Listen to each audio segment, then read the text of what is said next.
Hello everyone, this is me Shama Khan and welcome to our YouTube channel Junior SM Academy. So today we are going to study about the very first chapter of Standard 7, that is the Living World Adaptation and Classification. तो ये जो adaptation का concept है वो हम लोग को अभी 7th स्टैंडर्ड से 8 में 9th में 10th में और 12th तक बहुत सारे जगहों पे पढ़ने के लिए मिलता है। तो अगर अभी से हमारा बेसिक क्लियर रहेगा एडेप्टेशन को लेकर तो आगे की जो स्टडी है वो थोड़ी सी इजी हो जाएगी। तो अभी एडेप्टेशन का मतलब क्या है? एडेप्टेशन का अगर मैं सिंपल सा डेफिनेशन बोल रही हूँ तो ग्रेजुअल चेंजेस अगर in the body part of living organism to survive any condition. इसका मतलब कि हमारे अर्थ पे इतनी ज़्यादा डाइवर्सिटी है प्लांट्स को लेकर, एनिमल्स को लेकर, और हर जगह का अगर हम लोग देख रहे हैं कि थोड़ी थोड़ी जगह पर ही क्या हो रहा है, एनवायरनमेंट चेंज हो जा रहा है। तो वहाँ के प्लांट या वहाँ के एनिमल किस तरीके से सर्वाइव कर रहे हैं उसी को हम लोग क्या कहते हैं, एडेप्टेशन। कि अपने आप को किसी भी कंडीशन में ढालना, उस एनवायरनमेंट में रहने के लायक बनाना, इसी को एडेप्टेशन कहते हैं। अब अगर हम लोग देख रहे हैं कि एडेप्टेशन सिर्फ किस में पॉसिबल है, लिविंग ऑर्गेनिज्म में, और हमारे पास दो ही जो है प्लांट्स और एनिमल्स जो है इनकी जो वेराइटीज़ है वही किस में आ रही है, लिविंग ऑर्गेनिज्म में आ रही है। तो अभी जैसे एक एग्जांपल मैं ले रही हूँ हमारा ह्यूमन बींग्स का, कि अभी अगर हम तुरंत ही अभी जहाँ मुंबई में रह रहे हैं तो यहाँ का टेम्परेचर या हम लोग बोलेंगे एटमॉस्फेयर कैसा मॉडरेट है, कि हाँ अभी ठंडी का सीज़न है तो भी बहुत ज़्यादा ठंडी नहीं लग रही है, या जब गर्मी का सीज़न आता है तो भी ठीक है गर्मी लग रही है। पर यहाँ पे बहुत ही ज़्यादा गर्मी या बहुत ही ज़्यादा ठंडी नहीं है, तो बहुत ही ज़्यादा मॉडरेट टेम्परेचर है। पर अगर हम लोग रहने चले जाए राजस्थान साइड में या जम्मू कश्मीर साइड में, जहाँ का जो बोलेंगे एनवायरनमेंट है वो टोटली अपोजिट है।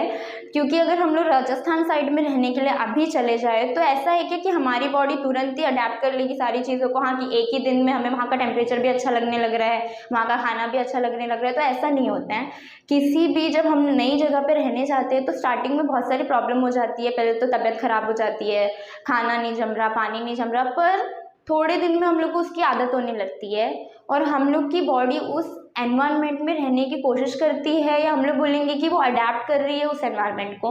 तो इसी को हम क्या कहते हैं, एडेप्टेशन। तो हम लोग को, मैंने ये जो लेसन है थोड़ा सा लेंदी है तो इसको मैंने 3 पार्ट में डिवाइड किया है। सबसे पहला हम लोग देखेंगे एडेप्टेशन इन प्लांट्स, अगला हम लोग देखेंगे एडेप्टेशन इन एनिमल, और उसके बाद जो है वो किसी भी स्पीशीज़ को नाम किस तरीके से दिया जाता है, नॉमेनक्लेचर उसका पढ़ना है हमें। तो सबसे पहले आज हम लोग देखेंगे एडेप्टेशन इन प्लांट्स।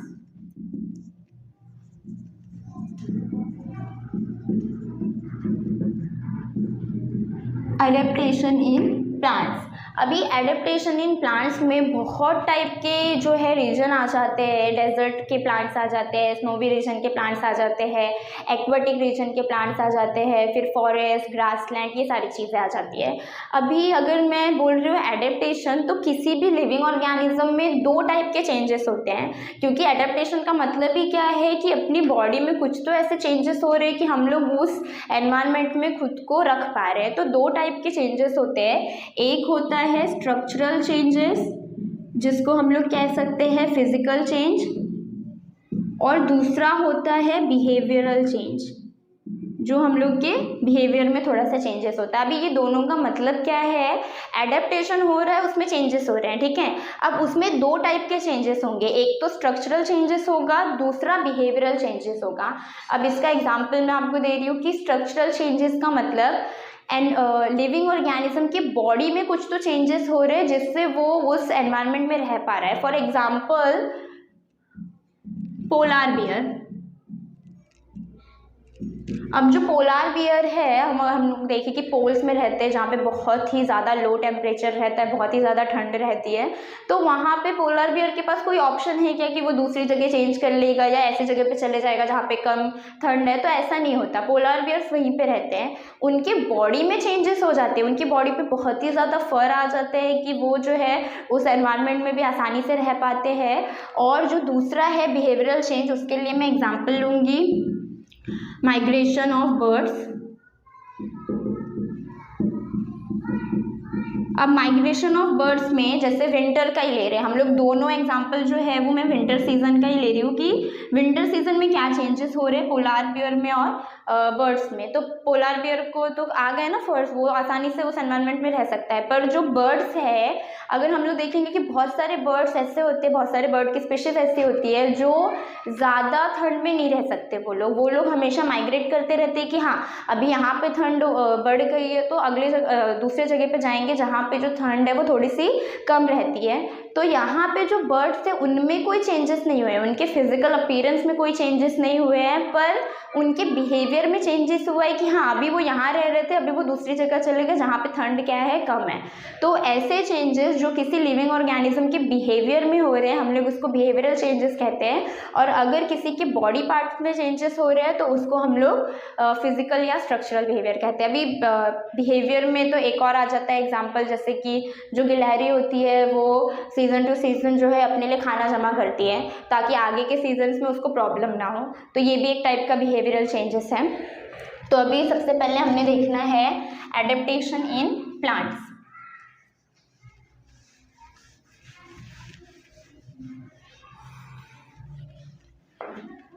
तो एडेप्टेशन इन प्लांट्स में अभी बहुत सारे टाइप के प्लांट्स हो जाते हैं, कुछ जो है स्नोवी रीजन में रह रहे हैं, कुछ जो है डेजर्ट में रह रहे हैं, कुछ जो है एक्वाटिक प्लांट्स आ गए। तो सबसे पहला जो हम लोग को देखना है वो है एडेप्टेशन इन एक्वाटिक प्लांट्स। अभी एक्वाटिक प्लांट्स और जो नॉर्मल हमारे घर के प्लांट्स होते हैं उनमें डिफरेंस क्या होता है, क्योंकि जब हम लोग डिफरेंस से कोई चीज़ें पढ़ते हैं तो वो आसानी से समझ में आ जाता है। तो हमारे घर पे जो कोई भी हम लोग पॉटेड प्लांट्स ले लें, तुलसी या कोई भी प्लांट, वो जो है वो मिट्टी में है, उसको हम लोग डेली पानी दे रहे हैं। पर ऐसा है क्या कि बहुत ही ज़्यादा पानी दे रहे हैं, क्योंकि अगर हम लोग नॉर्मल जो हमारे घर पे पौधा है उसको एक्सेस वाटर देंगे तो वो तो ख़राब हो जाएगा। पर जो एक्वाटिक प्लांट्स है, जैसे कि मैं एग्जाम्पल ले लूँ लोटस का, वो तो पूरा टाइम पानी में ही रह रहा है, फिर भी वो जो है ख़राब नहीं हो रहा, वो आसानी से सर्वाइव कर पा रहा है। तो ये किस वजह से हो रहा है? एडेप्टेशन की वजह से। तो एक्वाटिक प्लांट्स में मैंने पहला लोटस ले लिया है और अभी हम लोग उसके कैरेक्टर्स देखेंगे कि एडेप्टेशन कहाँ कहाँ पर हुआ है। तो सबसे पहला एडेप्टेशन आ जाता है उसका कि उसके जो लीफ होते हैं, लीफ में क्या होता है? वैक्सी लीव्स लिख देते हैं। अब वैक्सी लीफ का मतलब उनका जो लीफ होता है उसके ऊपर एक ऐसी लेयर होती है वैक्स की कि अगर उसके ऊपर पानी भी जा रहा है तो वो पानी जो है वहाँ पे एक्यूमुलेट नहीं होता है, वो पानी जो है आगे बह जाता है। सेकेंड जो है वो है जो उसका स्टेम होता है, हॉलो स्टेम। अभी हॉलो का मतलब खाली, जो स्टेम में वो ट्यूब लाइक स्ट्रक्चर होता है और वो पूरा का पूरा खाली होता है। खाली का मतलब कि अगर खाली है तो वो आसानी से जो है पानी पे फ्लोट करेगा, क्योंकि हमको ऐसे प्लांट्स तो नहीं चाहिए जो डूब जाए, क्योंकि लोटस जो है वो हमेशा ऊपर ही तैरता रहता है। तो उसका सेकंड कैरेक्टर क्या आ जाएगा? Hollow stem. इसका मतलब कि जो लोटस है वो हमेशा कहाँ पे है? पानी के ऊपर फ्लोट कर रहा है। अब थर्ड आ जाता है कि रूट्स कैसा है उसका? रूट्स दो टाइप का रहेगा। एक रूट ऐसा है जो सॉइल में पेनिट्रेट रहता है,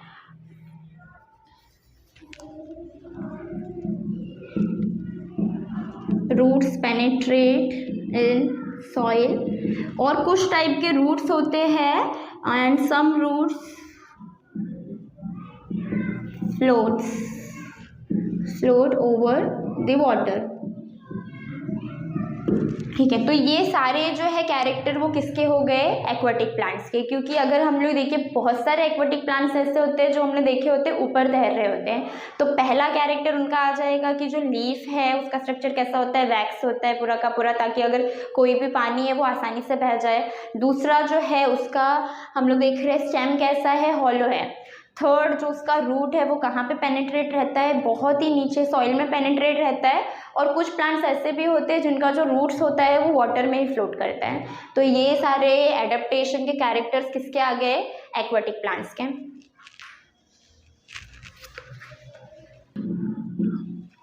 अब डेजर्ट का नाम सुनते ही सबसे पहले जो चीज़ है वो कौन सी याद आती है?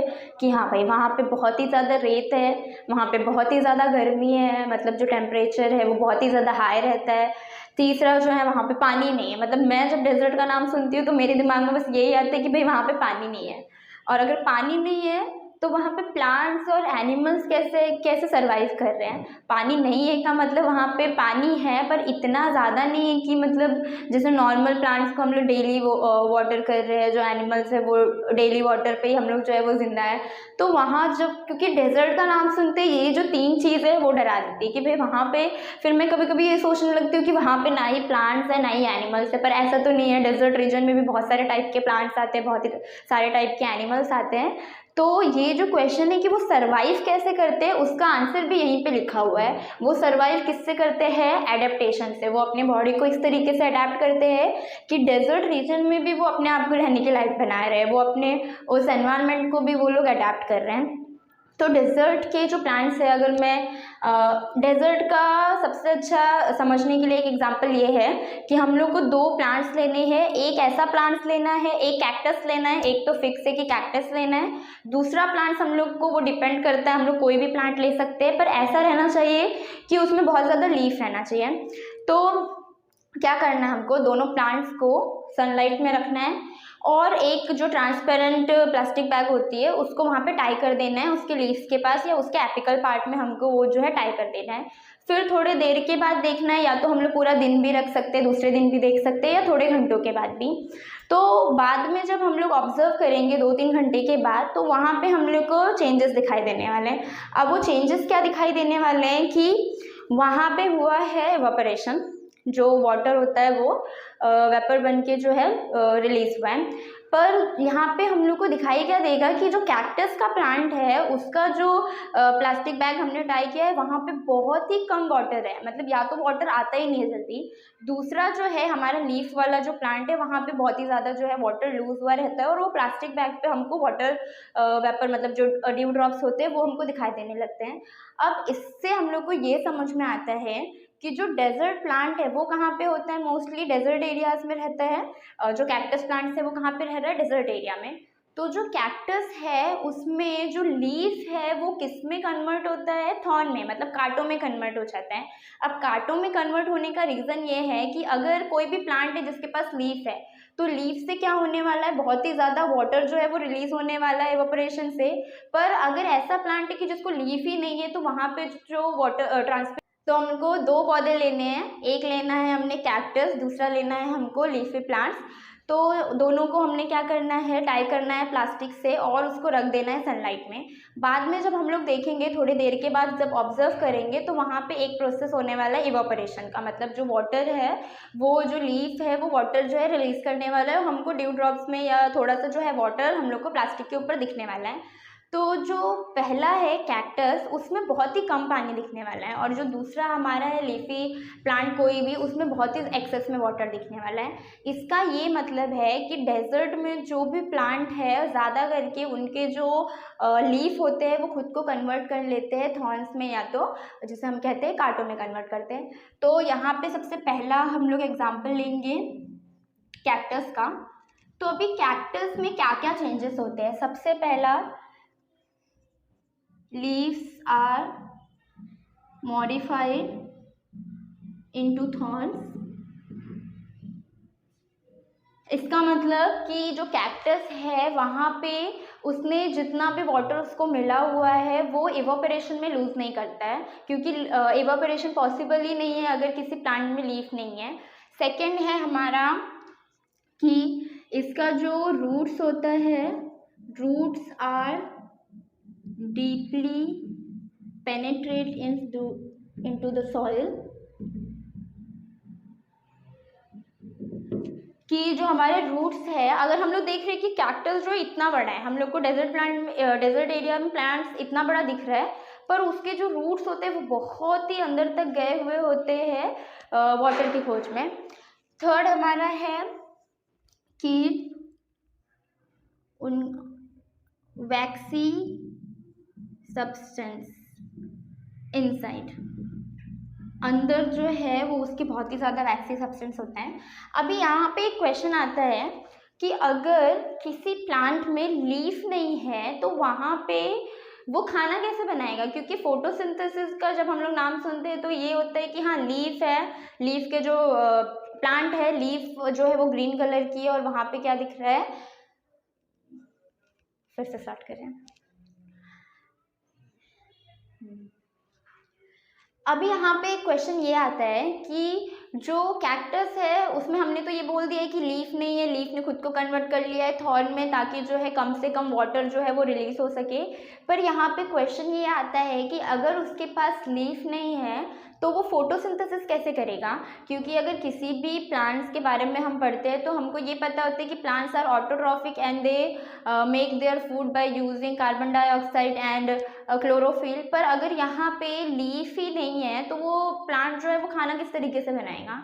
तो इसका आंसर ये है कि जो हमारा कैक्टस है भले से उसने अपनी लीफ को कांटों में कन्वर्ट कर लिया है पर उसकी जो पूरी बॉडी है वो कौन से कलर की है, ग्रीन कलर की है। और अगर कोई भी ऐसा प्लांट है जिसमें लीफ प्रेजेंट नहीं है पर उसका जो स्टेम है वो ग्रीन कलर का है और वहाँ उस ग्रीन कलर में, ग्रीन कलर क्यों आ रहा है, किससे आ रहा है, क्लोरोफिल के पिगमेंट से आ रहा है, इसलिए जो खाना है वो कहाँ पर बनने वाला है, उसके स्टेम में। तो यहाँ पे ये एक चीज़ क्लियर हो जाती है कि अगर लीफ नहीं भी है तो उसका जो स्टेम है वो कौन सा काम कर रहा है, फोटोसिंथेसिस का, मीन्स फूड मेकिंग का काम कर रहा है।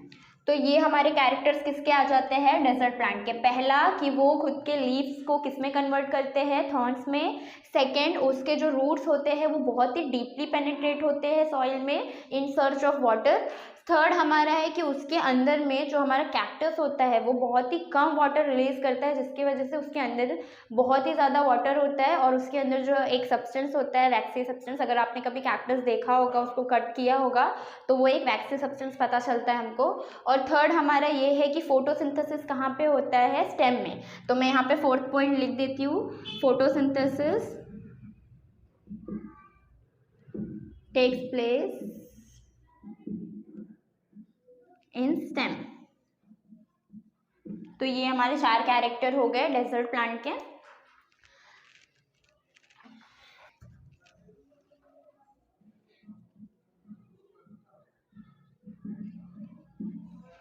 अब स्नोवी रीजन में जैसे हम लोग, मुझे तो एक ये है कि जब भी मैं सुन रही हूँ कि हाँ कहीं पे बर्फ़ है तो बस क्रिसमस ट्री टाइप के जो ट्रीज़ होते हैं वो आ जाते हैं। और ज़्यादा करके वैसे ट्रीज़ होते हैं कि जैसे देवदार हो गया, पाइन हो गया, ऐसे ट्रीज़ होते हैं जो कॉनिकल शेप में होते हैं। अब उसके पीछे का रीज़न क्या है, क्योंकि अगर मैं स्नोवी रीजन की बात कर रही हूँ जहाँ पे कभी भी जो है वो बर्फ़बारी होना शुरू हो जाती है तो वहाँ के जो प्लांट्स है वो किस तरीके से खुद को इतने, क्योंकि प्लांट्स जो है वो अभी नॉर्मल जो प्लांट है वो इतने ज़्यादा अगर उस पर बर्फ़ गिर रही है तो वो तो नहीं सर्वाइव कर पाएगा।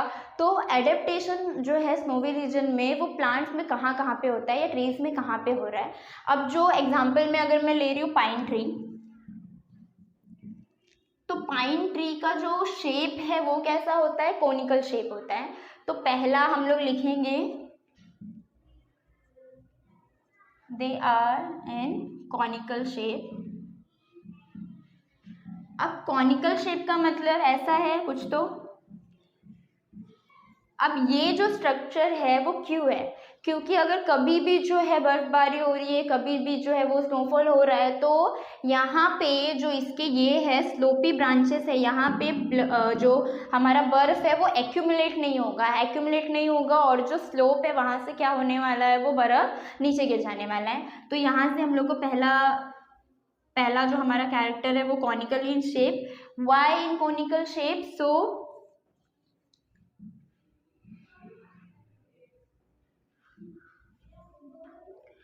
so the snow cannot accumulate on branches। और सेकंड हमारा यही आएगा कि पहला तो हमारा स्नोवी रीजन में शेप कैसा है, कॉनिकल है। सेकंड, कॉनिकल क्यों है, ताकि उसके ब्रांचेस जो है वो कैसे है, स्लोपी है और वहाँ पे कोई भी जो बर्फ़ है वो एक्यूमुलेट नहीं होगा। और दूसरा जो है वो उसका जो स्टॉक है, स्ट्रॉन्ग और वाइड स्टॉक, क्योंकि अगर तूफान आ रहा है या बहुत ज़्यादा हवा बह रही है तो वो जो है स्टॉक उसको हेल्प करता है स्टैंड रहने में, एंकर रहने में। तो हमारा स्नोवी रीजन में बस इतना ही आएगा कि जो हमारा ट्रीज़ है वो कॉनिकल शेप में होता है ताकि जो उसके ब्रांचेस है वो स्लोपी रहे और बर्फ़ एक्यूमुलेट ना हो। थर्ड हमारा ये है कि जो उसका स्टॉक है वो बहुत ही ज़्यादा स्ट्रॉन्ग होता है ताकि वो एक जगह पे जो है वो हमेशा खड़ा रह सके। इन फॉरेस्ट। अभी फॉरेस्ट में किस टाइप का एडेप्टेशन होगा, क्योंकि अगर मैं डेजर्ट के बारे में पढ़ रही हूँ या मैं एक्वाटिक प्लांट्स के बारे में पढ़ रही हूँ तो हमारे पास बहुत सारे एग्जांपल आ जाते हैं कि हाँ लोटस है या कैक्टस है। पर जब मैं फॉरेस्ट का नाम ले रही हूँ तब तो बहुत ही ज़्यादा वैरायटी आ रही है ना प्लांट्स की। वहाँ पे हर्ब्स है, श्रब्स है, टॉल ट्रीज है, तो वहाँ पे किस तरीके का एडेप्टेशन होता है, क्योंकि फॉरेस्ट मतलब भाई बहुत ही ज़्यादा वैरायटी मिलने वाली है हम लोग को, छोटे छोटे प्लांट्स से लेके बहुत ही बड़े बड़े ट्रीज देखने मिल जाते हैं। तो वहाँ पे किस टाइप का एडेप्टेशन होता है। पहला तो हमें ये कैरेक्टर पता है कि जितने भी प्लांट्स है they can not survive without sunlight. तो सबसे पहला वो compete करते हैं किसके लिए, सनलाइट के लिए। तो पहला ये आ जाएगा एडेप्टेशन कि जितने भी प्लांट्स है वो किस लिए compete कर रहे हैं, सनलाइट के लिए। अब उसमें बहुत सारे एग्जाम्पल्स आ जाते हैं हमारे पास कि ट्रीज है, हर्ब्स है और श्रब्स हैं। तो ये जो सारे प्लांट्स हैं वो किस तरीके से जो है सरवाइव कर पा रहे हैं। तो पहला जो आएगा कि जो ट्रीज होते हैं वो बहुत ही ज़्यादा टॉल होते हैं। क्यों? क्योंकि वो सनलाइट के लिए वो खुद को भी ग्रो कर रहे हैं ताकि वो उतने अमाउंट में जो है उनको सनलाइट मिल सके। तो पहला जो है एडेप्टेशन आएगा, ट्रीज आर वेरी टॉल। अब ट्रीज ने तो अपना काम कर दिया, उनको तो सनलाइट मिल रहा है, वो बहुत ही ज़्यादा बड़े हैं। पर जो हमारे हर्ब्स है और श्रब्स है उनको किस तरीके का जो है वो सनलाइट मिलेगा। अब यहाँ पे और भी आ जाते हैं, वेन्स आ जाते हैं, क्लाइंबर्स आ जाते हैं। तो यहाँ पे टॉल ट्रीज जो है वो हेल्प करते हैं दूसरे प्लांट्स को कि उनको भी सेम अमाउंट में जो है वो सनलाइट मिल सके। तो यहाँ पे जो हमारे क्लाइंबर्स होते हैं, climbers grow on tall trees or they tall trees support them। यहाँ पे क्या होएगा कि जो हमारे टॉल ट्रीज है उनको तो सनलाइट मिल रही है आसानी से, पर जो क्लाइंबर्स है मतलब जो छोटी झाड़ियाँ है, जो लताएं हैं, उनको किस तरीके से सनलाइट मिलेगा। तो उनको कैसे मिलेगा कि हमको पता है कि जो क्लाइंबर्स होते हैं वो क्या करते हैं कि उनको किसी सहारे की ज़रूरत होती है ताकि वो जो है सनलाइट की तरफ बढ़ सके। तो यहाँ पे जो टॉल ट्रीज है वो उनको हेल्प करते हैं, या हम लोग बोलेंगे जो क्लाइंबर्स है वो टॉल ट्रीज का सहारा लेके जो है ऊपर तक जाते हैं और सनलाइट को ले सकते हैं। तो यहाँ पे जो फॉरेस्ट के प्लांट्स का जो एडेप्टेशन है वो इतना ही है, क्योंकि वैरायटी बहुत ज़्यादा है और वहाँ पे एक ही चीज़ का कंपटीशन होता है, सनलाइट का। क्योंकि विदाउट सनलाइट कोई भी प्लांट जो है वो खाना नहीं बना पाएगा। तो कुछ ट्रीज ऐसे जो बहुत ही ज़्यादा टॉल हो जाते हैं, पर कुछ ऐसे भी हमारे पास वेराइटीज़ है जो कैसी है, शॉर्ट है, और जो क्लाइंबर्स है जिनको किसी सहारे की ज़रूरत है। तो ये जो टॉल ट्रीज है वो उनको हेल्प करते हैं सनलाइट लेने में। तो ये हमारा हो गया एडेप्टेशन इन फॉरेस्ट। है एडेप्टेशन इन ग्रासलैंड। अब ग्रासलैंड की अगर हम लोग बात करें तो दो टाइप के ग्रासलैंड होते हैं। एक ऐसा ग्रासलैंड जहाँ पे जो ग्रासेस होती है वो बहुत ही ऊंची ऊंची होती है, और सेकंड जो है ग्रासलैंड का टाइप वो ऐसा है जहाँ पे जो ग्रास होती है वो उतनी ज़्यादा ऊंची नहीं होती, वो बहुत ही शॉर्ट में होती है। तो पहला जो ग्रासलैंड है जहाँ पे जो ग्रास है वो बहुत ही ज़्यादा ऊंची है, उसका एडेप्टेशन जो है वो हम लोग बोलेंगे कि जो एनिमल्स है वो उसका जो है यूज़ करते हैं, एडवांटेज लेते हैं कि जो बड़े बड़े ग्रासलैंड के जो ग्रासेस होते हैं वहाँ पे हम लोग बोलेंगे टाइगर, लायन, वो सारे क्या होते हैं, छुपे हुए होते हैं ताकि जो दूसरा एनिमल उनको मिले वो उन पे क्या कर सके, अटैक कर सके और अपना जो है वो फूड कंज्यूम करें। सेकेंड कैरेक्टर ये आता है कि जो हमारा छोटा वाला हम लोग बोलेंगे कि छोटे ग्रासेस है ग्रासलैंड में, वहाँ पे उसका अपोजिट है। वहाँ पे हमको रैबिट या छोटे जो जानवर है वो खुद को छुपा कर रखते हैं ताकि वो खुद को बचा सके लायन से, टाइगर से। तो यहाँ पे इसका दो ही कैरेक्टर आएगा ग्रासलैंड का कि जहाँ पे ग्रासेस क्या है लॉन्ग है और जहाँ पे ग्रासेस क्या है शॉर्ट है। अब ये तो जो सारे हो गए एडेप्टेशन वो रीजन को लेकर हो गए कि हम लोग ने अभी तक जितने भी अडेप्टेशन देखे हैं वो प्लेस के हिसाब से देखे हैं। पहला एक्वाटिक में देख लिया, दूसरा डेजर्ट में देख लिया, तीसरा स्नोई रीजन में देख लिया, फिर फॉरेस्ट में और ग्रासलैंड में। तो ये सारे तो किस पे डिपेंड है कि हाँ वहाँ का एनवायरनमेंट कैसा है, वहाँ पे पानी है या नहीं है, वहाँ पे सनलाइट है या नहीं है। पर जो लास्ट एडेप्टेशन है प्लांट्स में वो है फूड को लेकर।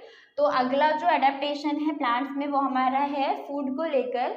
अभी बहुत सारे प्लांट्स ऐसे होते हैं जो हम लोग ये बोलेंगे कि दूसरे छोटे एनिमल्स पे या इंसेक्ट पे डिपेंड करते हैं। वो अगर मैं एग्जांपल में ले रही हूँ तो पहला हम लोग एग्जांपल ले सकते हैं इंसेक्टिवोरस प्लांट्स का।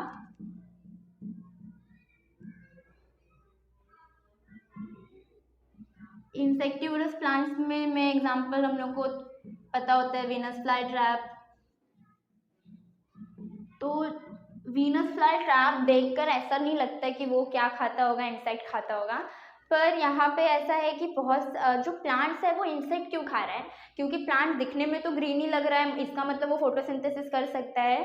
पर यहाँ पे एक कंडीशन ऐसी होती है कि जिस तरीके से हम लोग के बॉडी को बहुत सारे न्यूट्रिएंट्स की ज़रूरत होती है, carbohydrates, proteins, fats, vitamins etcetera, तो उसी तरीके से प्लांट्स को भी बहुत सारे मिनरल्स की ज़रूरत होती है, जैसे फॉस्फोरस, नाइट्रोजन।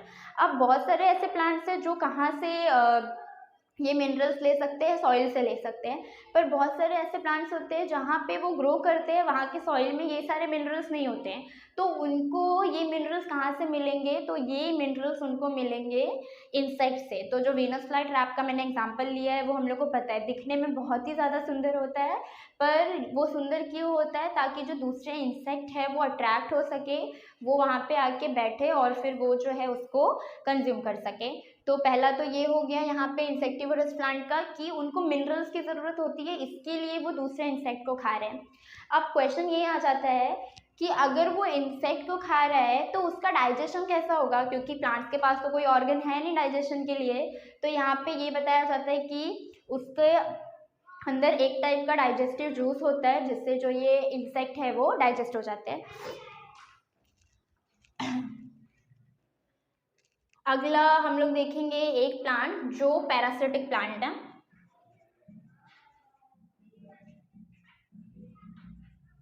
पैरासिटिक प्लांट में हम लोग ले सकते हैं कैस्केटा।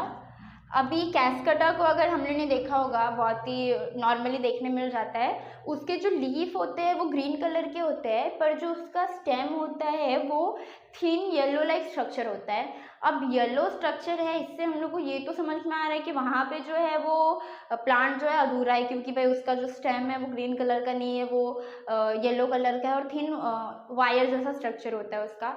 तो यहाँ पे कैस्केटा किस तरीके से जो है वो खाना बना रहा है या खुद को जो है वो फोटोसिंथेसिस कर रहा है, तो यहाँ पे ये आता है कि कैस्केटा जो है वो फोटोसिंथेसिस नहीं करता है। कैस्केटा जो है वो दूसरे प्लांट पे डिपेंड करता है, दूसरे प्लांट के ऊपर वो निर्भर रहता है अपने न्यूट्रिशन के लिए। अब इसका मैं एग्जांपल ये दे सकती हूँ कि हमारे दो प्लांट रहेंगे वहाँ पे, एक कैस्केटा रहेगा और दूसरा रहेगा होस्ट प्लांट। अब होस्ट प्लांट ऐसा है जो क्या कर सकता है, फोटोसिंथेसिस कर सकता है, यहाँ पे उसने फूड बनाया हुआ है, पर जो कैस्केटा है वो इसके पास जाकर वो क्या लेने वाला है, न्यूट्रिशन लेने वाला है, क्योंकि कैस्केटा में कुछ ऐसे रूट्स होते हैं जो रूट्स होस्ट प्लांट को क्या करते हैं, सक करते हैं उसका न्यूट्रिशन, और वो खुद का इस तरीके से वो क्या ले रहा है, अपना न्यूट्रिशन ले रहा है। तो ये हम लोग का हो जाता है इंसेक्टिवोरस प्लांट्स का एडेप्टेशन। तो हम जो इस लेसन में जो है एडेप्टेशन इन प्लांट्स इतना ही दिया हुआ है। सो 3 पार्ट में से जो हमारा पहला पार्ट है एडेप्टेशन इन प्लांट वो आज खत्म हो गया है। Thank you for watching and if you like this video share with your friends and subscribe the channel.